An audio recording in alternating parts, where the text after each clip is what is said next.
नमस्कार. आता चालले पोरी शाळेला. मी चपात्या बनवलेत, शेंगदाणा चटणी आहेच आहे, मस्त ठेचा पण आहे आणि कढीपत्त्याची चटणी. कढीपत्त्याची चटणीची मी रेसिपी लवकरच अपलोड करेन.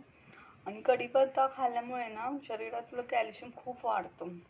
अगदी गोळ्या खाण्याची पण गरज नाही, एवढी ताकद असते त्या कढीपत्त्यामध्ये.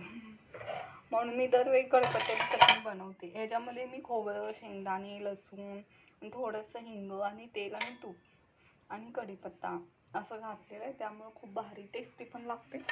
आणि इकडे मी डब्यासाठी छान दोडक्याची भाजी केली आहे. आता मी डब्यामध्ये छोट्या मुलगीला चपाती घातली, आज मोठ्या मुलगीला भाकरी पाहिजे होती म्हणून मी छान मस्त भाकरी बनवली. आता भाजी वाढते डब्यामध्ये.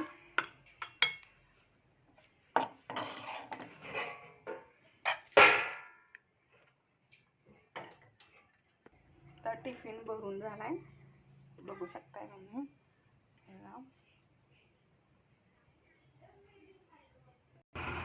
हा स्कूलची बस आली. आता दोघी जण पण शाळेला चाललेत. ही बघा बस गडिंग्लजची क्रिएटिव्ह हायस्कूल.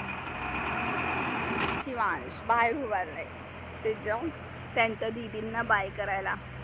शिवांश इकडे बघ, हाय कर शिवांश. ए शिवांश हाय कर. शिवांश आता उठलाय झोपून. ए शिवांश हाय कर बेटा, हाय कर. इकडे बघ, इकडे बघ.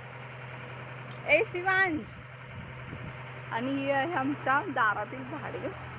हे बघा झाडे किती छान आहेत ना. गुलाब आहे, मोगरा आहे, आंब्याचं पण झाड आहे. इकडे सीताफळ आहे आणि सीताफळ पण उठलेत झाडाला. हे बघा केवढे सीताफळ उठले. पाऊस पडल्यामुळे खूप छान, म्हणजे झाडांना पाणी पण भरपूर भेटले, त्यामुळे त्याची वाढ पण छान झाली. आणि इकडे ना आमच्या झाडाला झेंडूचं फूल पण उठले. एकच उठले आता ते सुरुवातीला. इकडे ॲलोवेरा आहे, परत इकडे हे रामफळचं झाड आहे आणि हे वरती कडुलिंबाचं झाड आहे. आणि इकडे पण सीताफळ आहे, जास्वंद आहे. आता शिवांश चाललाय आतमध्ये, बघूया आता काय काय करतोय. बाय सगळ्यांना. आणि माझ्या चॅनलला प्लीज सबस्क्राईब करा आणि लाईक करा. आता पुन्हा भेटू पुढच्या ब्लॉगमध्ये. बाय.